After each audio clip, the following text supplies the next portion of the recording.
زیتون کے درخت کے پاس آ کر زینو رکا۔ ایک چھوٹا تیر ترکش سے نکالا اور کمان میں بھرا۔ زیتون کے درخت میں ریشمی سرسراہٹ ہوئی۔ سورج موسم بہار کی سپہر میں تھا اور اس کے پیلے تھال کو بادل کے مہین پارچے نے نقرئی کر دیا تھا۔ تیر کا سرا سونے کا تھا اور دم کے گرد سونے کا پترا لپٹا ہوا تھا۔ زینو نے تیر کو ڈورے پر کستے ہوئے زیتون کی سرسراہٹ کو دوبارہ سنا۔ درخت تیار تھا۔ زینو نے اپنا بایاں قدم آگے اور دایاں ذرا پیچھے زمین پر جمایا اور سورج کے نقرئی تھال کا نشانہ لیا۔ کمان لچک کے آخری حد تک پہنچی اور زینو کی داہنی مٹھی لچکیلی اور نرم حرکت کرتی ہوئی دائیں کان کی لو کے پیچھے جا رکی۔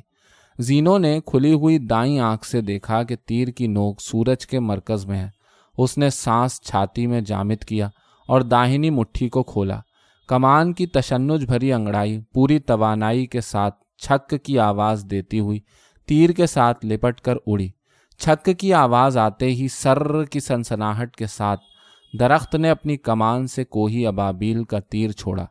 تیر اور کوہی ابابیل فوراً نظروں سے اوجھل ہو گئے۔ اب ابابیل تیر کے بائیں طرف برابر رفتار سے اڑ رہی تھی۔ دونوں ایک دوسرے کے اعتبار سے ہوا میں ساکن تھے۔ ابابیل نے دیکھا کہ تیر کی سانس اکھڑ رہی ہے، اس کا تناؤ ٹوٹ رہا ہے اور وہ دھیرے دھیرے نیچے گرنا شروع ہوا ہے۔ کوہی ابابیل نے اپنے پنجے تیر میں گاڑے۔ اپنی رفتار کی رو میں وہ اور آگے نکل گئی اور پھر ایک چکر کاٹتی ہوئی واپس اسی رستے پر آئی جس پر وہ پہلے اڑی تھی۔ ابابیل نے ہوا کے صحرا میں پرواز کی لکیر کو پہچانا اور واپس اسی رستے کا سفر کیا۔ زینو نے دیکھا کہ سورج کے تھال میں ایک سوراخ ہے جو بڑھتا چلا جا رہا ہے۔ پھر یہ سوراخ بے ترتیب ہو گیا اور پھر پھڑپھڑانے لگا۔ ابابیل کو زینو نے دونوں ہاتھوں میں پکڑا۔ اس کے پنجے تیر میں پیوست تھے جو زینو نے آزاد کیے۔ ابابیل دوبارہ درخت پر جا بیٹھی۔ زینو نے تیر کو دیکھا جس پر جا بجا چھوٹے چھوٹے سوراخ بن گئے تھے۔ یہ تیر پرانا ہو گیا ہے، یہ کہہ کر اس نے پرانا تیر زمین پر پھینک دیا۔ اس نے سوچا، واپس مڑا اور گرایا ہوا تیر اٹھا کر ترکش میں رکھ لیا۔ گھنے جنگل میں چلتے ہوئے ایک درخت پر زینو نے رنگین طوطوں کا غول دیکھا۔ اگرچہ ان طوطوں کے پروں میں قوس قزح کے سبھی رنگ تھے مگر سرخ اور نیلا رنگ نمایاں تھا۔ وہ بے ساختہ چہچہا رہے تھے۔ زینو نے ان کی طرف نظریں اٹھائیں، وہ یکدم خاموش ہو گئے۔ ایک سرخ اور سفید طوطے نے اپنا جسم جھٹک کر پروں میں ہوا بھری تو وہ پھول گیا اور اس کا رنگ خاکستری ہو گیا۔ زینو نے اپنا دایاں بازو پھیلایا۔ خاکستری رنگ کا طوطا درخت سے اڑا اور زینو کے ہاتھ پر آ بیٹھا۔ اس کا رنگ دوبارہ سرخ اور سفید ہو گیا۔ زینو نے اپنا ہاتھ تھر تھرایا۔ طوطے نے پھر پروں میں ہوا بھری اور خاکستری ہو گیا۔ زینو طوطے کے ساتھ رنگوں کا کھیل کھیلتے ہوئے چلتا رہا۔ جنگل جھیل کے کنارے ختم ہو گیا۔ جھیل کے کنارے پر جوں ہی طوطے نے ایوا کو دیکھا تو ارغوانی رنگ کی اڑان بھری اور جنگل میں غائب ہو گیا۔ زینو کی طرف ایوا کی پشت تھی۔ وہ گلابی رنگ کا ڈھلا لباس پہنے ہوئے تھی جو اس کے جسم کی رنگت کے ساتھ مل کر اس کے سراپے کی اضافت محسوس ہوتا تھا۔ ایوا نے گلابی مٹھی کھولی، تیر نکلا اور کچھ فاصلے پر کھڑے اسٹینڈ پر ایستادہ بورڈ کے بیرونی ہرے دائرے میں پیوست ہو گیا۔ زینو اسے تیر اندازی کرتے ہوئے دیکھتا رہا۔ تیر ہرے، نیلے اور سرخ دائروں میں لگتے رہے۔ جب ایک تیر مرکزی پیلے دائرے میں پیوست ہوا تو ایوا نے خوشی سے چیخ لگائی اور وارفتگی میں اپنے بائیں پاؤں کی ایڑی پر گھومی۔ زینو اس کی نظروں میں گھوما۔ وہ مڑی اور زینو کی طرف چلنے لگی۔ جب وہ سورج اور زینو کے درمیان سے گزری تو زینو نے دیکھا کہ ایوا کے ارد گرد کی دھوپ گلابی ہو گئی ہے۔ زینو نے اپنی آنکھوں کو ملا۔ مجھے تیر اندازی پسند ہے، میں بچپن سے یہ کھیل کھیلتی آئی ہوں۔ زینو اور ایوا چلتے ہوئے اس جگہ پہنچ گئے جہاں ایوا کا ترکش پڑا تھا۔ شفق بنتے ہوئے سورج کی چمک ایوا کی کمان کے ایلومینیم پر پڑی تو زینو کو چمک کے گرد قوس قزح کا دائرہ نظر آیا۔ زینو نے اپنی آنکھوں کو ملا۔ جب تم سورج کے سامنے چلتی ہو تو تمہارے ارد گرد کی دھوپ گلابی ہو جاتی ہے اور جب سورج کی شعاعیں تمہاری کمان کی دھات پر گرتی ہیں تو ٹوٹ کر قوس قزح میں بدل جاتی ہیں۔ زینو نے کہا تو ایوا بے ساختہ مسکرائی اور ڈوبتے ہوئے سورج کی شفق اس کے رخساروں پر جم گئی۔ کیا وقت ہوا ہے؟ ایوا نے پوچھا۔ زینو نے کلائی پر بندھی ہوئی گھڑی کو دیکھے بغیر بتایا، 5:30۔